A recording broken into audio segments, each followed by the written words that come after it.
I thought we had a great approach coming back from Christmas break, and I think it carried over to the game today. I thought our guys did a great job in practice this week of getting ready for the game, but also working on a lot of stuff and getting a lot of shots up and all that, and I think it carried over to the game. I thought we had a lot of guys contribute, and just really really happy for the guys because we talk about sharing that basketball, keeping things that hot and being aggressive, and to have 24 assists on 33 baskets, that means we're playing the right way, and that can carry over to a lot of games this year. That's what we need. So really happy with our effort. How satisfying was it for you to see some of those threes start to fall today? Yeah. Well, it's not me. It's the guys. I mean, they spend a lot of time, especially since exams have been over, of getting in the gym before practice, getting in the gym after practice, coming back at night. Guys now have routines of just getting a lot of shots up. Our coaches and our GAs rebound a lot of them and pass a lot of them, and it's a collective thing because everybody's helping our guys get through that. You saw today culminate to 14 made threes. That was pretty good. But I thought we took a couple bad ones, but I thought a lot of them were inside out, extra pass, and guys really stepping in, shooting good ones. And and then with momentum, you get momentum going, and you see that thing go in a few times, it becomes contagious. And I was really proud of our guys. I thought everyone shot the ball well. What do you think about Malik's performance? Yeah, he just took really good ones, and he really, the big thing we talk about is driving your legs. Really, drive your legs, start low and finish high, and he did that.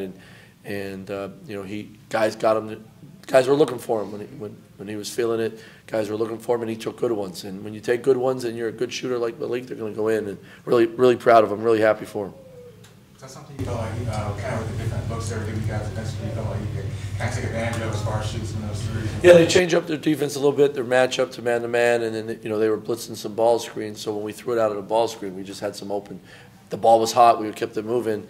We really got some good shots and some open threes on the backside, and guys made them. Looking at your non-conference schedule, going into conference play, how much of that is a benefit for your team going into the tough 18? No, I think a huge benefit, and maybe an advantage too. You play really good teams on the road. You play them neutral, and then of course you have good teams come in here and play on your home floor. Good teams expose your weaknesses, and then you have to make those weaknesses better and make them strengths. And I think throughout the out-of-conference, we saw that. And we had some great wins. We had some close ones. I wish we had a couple of them back, but I think we really improved from the beginning of the year till now. Now we got to take another step here in the month of January. But I think an out-of-conference schedule. Everywhere I've been, as long as I've coached, we've always played the best teams we can. You got to love that competition. It makes you better. It also tells you a lot about your team, even when you don't win them. And we're going to do that at VCU all the time.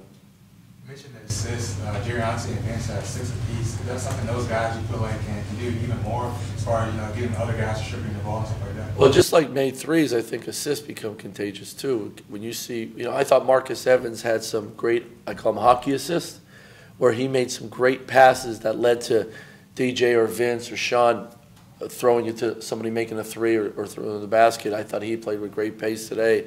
So that's just as important, and we'll show those guys that tomorrow on tape. But it becomes contagious. But those guys, we call point forwards, whatever you want to call them. A guy like Vince, a guy like Sean, they can really see the floor well. And then DJ. When DJ has his head up, I mean, he knows how to play basketball, and he knows how to get guys the shots. And I thought early in the game, Marcus Evans really set the tone of getting that ball moving, and it became contagious as well. I know you talked about Marcus taking offensive charges and things of that nature. I think after the Wichita State game, he took drew 3 offensive fouls today at least. How does that, I guess, pushes the intensity on the defense? And then when you see your point guard taking multiple charges. Yeah, look, when your better players or some of your top players are doing some of the dirty work, taking charges, getting jump balls, getting on the floor, causing just cause a little bit of havoc on the ball handler, bringing it up, it carries over to the rest of the team, and he should do that because he is a really good player, but he can impact the game because of his edge, his competitiveness. So we need that from him all the time. He drew 6 fouls today. That's great for a point guard to do that. And it makes our guys mentally tougher when they see one of our leaders playing that way, playing all out, throwing your body, getting your body in the way, getting on the floor. And there's a couple times we had some great jump balls led by him, and a couple scrap outs, as we call them, that you just get on the floor and find a way to get it. I think that's huge. But if your better players and your best players are doing that, then everybody should do that. But also, I'm really hard on those guys when they don't do that, because when you're the best player, you also need to be the toughest players too. 38 bench points.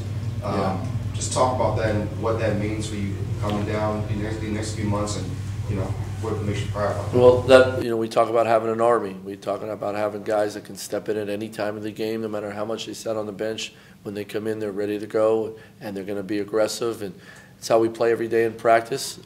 They do a great job of pushing each other, and I think that's an advantage we've had all year long, is we can go deep, inside, and out on the perimeter as well, and play a couple different ways, go small, but also stay big. And when your bench comes in and gives you great minutes and increases the lead, that's something that's going to help us down the stretch in Atlantic 10 play. And does that show how unselfish all your guys are? Because it looks like when everybody comes in, they're just ready to go, firing all cylinders. Yeah, without a doubt. And look, these guys know. I mean, I call out all selfishness.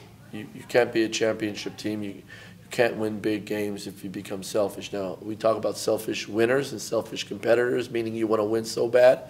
We get that, but there's a balance. You got to make sure it's all about the team. It's not about you. You can't catch feelings. Do your job in the moment for you and your team as best you can. Then good stuff's going to happen. We talk about it all the time. I really believe that. It's a better job of shot selection, kind of logging the game the last couple games. Yeah. Shot 50%, threes didn't fall today, threes fell, but especially early when it dries, kind of got you guys going. Yeah, I thought that was huge, Wayne. Like the one thing, don't live or play the game based on if you're making shots or missing shots. Now that's hard to do when you have wide open ones and they're not going down. Have a balance to what we do, but I think logging the game has gotten better and better. We've just been showing more tape to our team and to the players individually, and I think they're just learning. They're learning more, and they're applying it to the next day of practice, the next game, and you're seeing that getting better and better. And I thought we took 1 or 2 bad threes, or we had maybe a turnover and a bad shot, and we came down and we got a good one, where early in the year it could have been 4 or 5 possessions. So we're getting better at that. I thought we had too many turnovers in the first half, just giving them the ball. We got better at that in the second half. If we can keep our turnovers to 13 and lower, that would really help us. What was it better about? I think it was on 3 turnovers in the second half. So what was better about? Obviously, they're a third team that has turnover teams. So. Well, yeah, they've turned people over, so we wanted to turn them over. I didn't think we turned them over enough.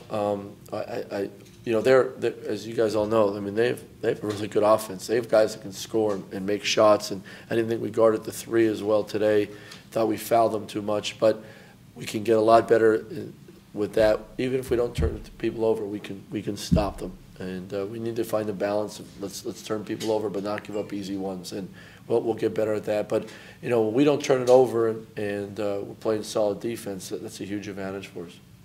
Finishing non-conference on a couple high notes here. How do we carry this momentum into conference play? Best way to go into conference play is take momentum from out of conference, and that's what we've done. And I told our guys, we're going to take tomorrow off, but we got to prepare. We go on the road for our first A-10 game, and we got to be ready to go on the road and know we have a battle. But let's get better this week. That's the theme all year long. Each day, each week, let's get better and better for the next game. And we got to let's really improve this week. Let's shore some stuff up, and let's keep spending a lot of time in the gym and shooting the ball and all that. But it's exciting too. When you have a good out of conference and you have the potential to be better and better, you get excited for league play. And we got some unbelievable games here in January, but one at a time, and we'll be ready. Coach, Isaac Mann went down gingerly with injury in the first half. Is he okay? He's okay. I think he's just tweaked an ankle. He'll be fine. He was moving around pretty well afterwards. So we got a great trainer, and our guys do a pretty good. I think they're doing a really good job this year of getting extra rehab and taking care of their bodies even when they're feeling well. And just got to continue to do it. So part of being a basketball player, he'll be okay. All right, guys. We'll see you. Happy New Year.